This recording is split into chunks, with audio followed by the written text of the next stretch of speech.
नमस्कार, मैं हूँ शालिनी और आप देख रहे हैं BBN भव्य भारत न्यूज। चलिए शुरू करते हैं आज की मुख्य खबरें।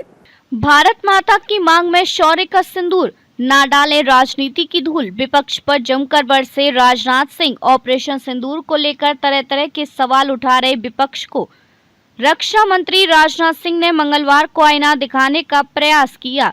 राज्यसभा में ऑपरेशन सिंदूर पर चर्चा का आरंभ करते हुए उन्होंने सैन्य कार्यवाही की सफलता का दावा दोहराते हुए कहा कि राजनीति के लिए बहुत से विषय हैं, लेकिन विपक्ष को सेना के शौर्य और पराक्रम पर राजनीति करने से बचाना चाहिए। उन्होंने कहा कि भारत माता की मांग में शौर्य का सिंदूर है, उस पर राजनीति की धूल मत डालिए। पहलगाम हमले से जुड़े 3 आतंकी सैन्य बलों ने मार गिराए। राजनाथ सिंह रक्षा मंत्री ने सबसे पहले राज्यसभा में गृह मंत्री अमित शाह के हवाले से जानकारी दी कि पहलगाम हमले से जुड़े 3 आतंकी सैन्य बलों ने मार गिराए हैं और हुंकार भरी हम जो कहते हैं वह करते हैं। उन्होंने कहा कि ऑपरेशन सिंदूर सिर्फ सैन्य कार्यवाही नहीं बल्कि आतंकवाद के विरुद्ध हमारी नीति का प्रभावशाली प्रदर्शन है। हिंदुस्तान की जनता स्वभाव से आक्रामक नहीं है। राजनाथ सिंह ने कहा कि यह हमारे इतिहास का एक कटु सत्य है कि लगभग 800 वर्षों की गुलामी के बाद यह माना जाने लगा था कि हिंदुस्तान की जनता स्वभाव से आक्रामक नहीं है बल्कि बेहद शांति प्रिय है। एक राष्ट्र के चरित्र के लिए ये कितना अपमानजनक था। अब हम अपनी पहचान को पुनर्भाषित कर रहे हैं और ऑपरेशन सिंदूर उसी का एक उदाहरण है। उन्होंने धार्मिक ग्रंथों का हवाला देते हुए तर्क दिया कि भारत की सांस्कृतिक विरासत ने कभी भी कमजोरी को बढ़ावा नहीं दिया। गोस्वामी तुलसीदास जी एक जगह कहती हैं, तुलसी मस्तक तब नवे जब धनुष बाण लेहु हाथ।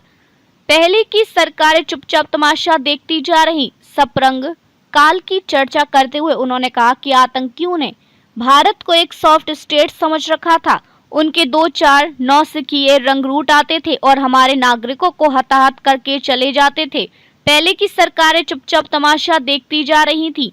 प्रधानमंत्री नरेंद्र मोदी के नेतृत्व में हमने सुनिश्चित किया है कि आतंकियों के जहन में ये बात बैठ जाए कि हमारे एक भी नागरिक को कुछ हुआ तो हम उनके पूरे ठिकाने को नेस्तनाबूद कर देंगे। क्या हम पाकिस्तान को डोजियर सौंपे? रक्षा मंत्री ने कहा कि अगर विपक्ष को ये लगता है कि हमने ऑपरेशन सिंदूर करके ठीक नहीं किया तो मैं उन्हें आमंत्रित करता हूं कि वे जनता को बताएं कि उनके पास वैकल्पिक एक्शन प्लान क्या है। हमारी माताओं बहनों का सिंदूर उजड़ गया तो क्या हम पाकिस्तान के साथ राजनयिक वार्ता करेंगे?